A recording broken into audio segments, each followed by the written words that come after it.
Forget fate. All my homies hate fate. In the words of Zac Efron, maybe we can rewrite the stars. Or can you? Let's find out as I review the 2024 supernatural horror comedy, Tarot. Tarot. What's up, mother lovers? Welcome back to Drip Fed Dread. I am your host. I didn't get paid a sponsorship to lie about if this movie was really good. Dill. And on this underground channel of carnage, we're going to be talking about, as I stated, Tarot. And don't get me wrong, they will correct you. I thought my whole life it was Tarot. Apparently it's Tarot. That's what they're going with. This movie reminds me of like a love child between Final Destination and 13 Ghosts. What do I mean by that? So essentially, we got a group of college students who rented out a mansion in the middle of the woods. Close, unbreakable bond, very diverse and different, and they're all celebrating the birthday party of one of their friends. As the movie starts, we learn that the main character, Haley, and her boyfriend are going through a breakup. Well, maybe there's a crack in the friendship foundation. Grant, who is the boy of the breakup hour, goes inside to get some more beer, and then tragedy strikes when they find out there's no more beer here, son. You know, they ponder, do they DoorDash? Do they run to the store? No, they're troublesome young adults left to their own devices, so they do the most rational next best thing, and they break into the cellar that clearly says, do not enter this cellar, to try to find some beer. I mean, it makes sense. It makes perfect sense. Do we go to the store? No, let's fucking rob this bitch.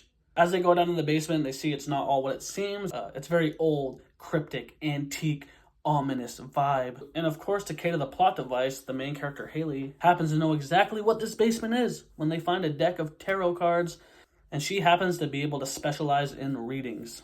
I understand oftentimes in niche concepts you have to have characters understand what they're dealing with, because if not, it's just a bunch of people in the basement being like, ooh, cards, cool, and then the movie ends. But this one, it makes sense. What exactly is tarot? I am not an expert or a connoisseur, but according to the movie, tarot cards align well with the zodiac signs and astrology, and together the bond between the reading and the horoscope and astrological signs, apparently together the cards and the universe create a bond that go hand in hand together. I don't know how accurate that is. That's the vibe I was getting off. I'm not an expert. Please don't unsubscribe. Each individual character gets their card read.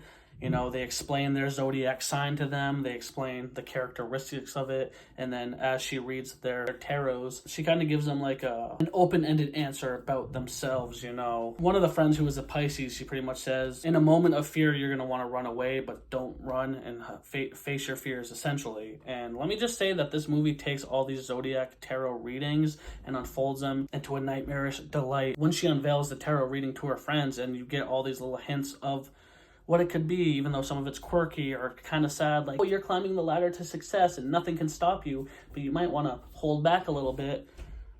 These are pretty much foreshadowing everything that is going to happen to each character. That's why I said it was a hint of, the Final Destination, where they get their cards read to them, and through a sick intervention of sorts, their ties to their readings form into a curse. And then the reason I say it's kind of like 13 Ghosts is because each card, and they focus on it eerily, and then you see that symbolic main card ends up being the tormentor of what comes to find them.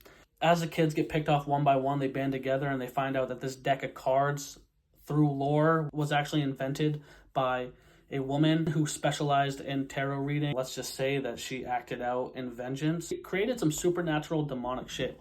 Hear me out. I don't want to spoil too much of this, but it was a good movie. A lot of times you get a lot of exposition dump where they're just jamming shit in your face to try to dumb you down, but I feel like this movie, they had to do that. As each of the characters that ran into the zodiac monsters, it would do like this cool thing where as they're being surrounded by this evil, you'd hear like echoes and like remembrances of what they said during their reading. So it's not like, oh man, we already know, because I didn't remember every single thing that was told to them. It was the intro of the movie. Every single person that got their stuff read back to them, again, everything that the main character said to them happened to them, but in a twisted, diabolical way, and it was really cool. It unfolds like a typical slasher, and there's one part where I really love too, because one of the characters, played by Jacob Batalon, who I love from Spider-Man and like Bloodfest and stuff, he's so funny. He's like a true crime junkie, so in his mind it makes perfect sense that this is a serial killing. Everyone else is like, that does kind of make sense, but how do you cope and react to the fact that it is the astrological signs coming back to get you? As a lot of the typical tropes, they find an old lady who specializes in the cards, and she tells them about the horrific backstory of how the deck was invented. Everything they try to find out to reverse the curse, so to speak, is in their own merit and it makes sense. I feel like I feel like the movie was written really well and it wasn't very plot drop happens and this is the convenient next step for you to do it. I feel like it figured it out in a way that was, not too intentional. And again, I really personally like the whole concept of, poking fun at zodiac signs and this and that. Because if you do it right, like it makes so much sense. They weren't cliches like, haha, oh dude, that Cancer's always crying. Or, oh dude, that Aquarius loves art so much. Like I feel like it was really surface level pokes and it was really smart and done well, but it wasn't like in your face. It reminded me of the vibes of like a bodies type movie, but dumbed down a lot more. Like I feel like those movies that A24 does, they're very catered to young teenagers trying to go in a pack to watch the movie together. This movie kind of related to my age. Like I'm 30, so like although it was funny and kind of goofy, it was scary and it wasn't dumbed down, it wasn't watered down, it wasn't spoon fed. It was interesting. And it also had a strong message too, which I really liked. It's that you can't control fate, but that doesn't mean you have to be scared from it. Like as I was watching the whole movie, they were really banking on that, like, this is just destiny, this is meant to happen. And I was like, frick that. And at the end, quite literally, the moral of the story is you can change your outcome, and I found that very positive and inspiring. If I had to rate it, I'd give it a solid 8 out of 10. All right, guys, that was the review. Subscribe, hit that little ding-a-ling button harassing you, telling you, hey, it's me, I'm here. And I'm gonna say it one time for the one times. Give me a hell yeah for horror. Oh man, my computer's gonna die. Maybe if I got my tarot read, it would have told me my computer was gonna die. But I'll never get mine read. So that's kind of strange.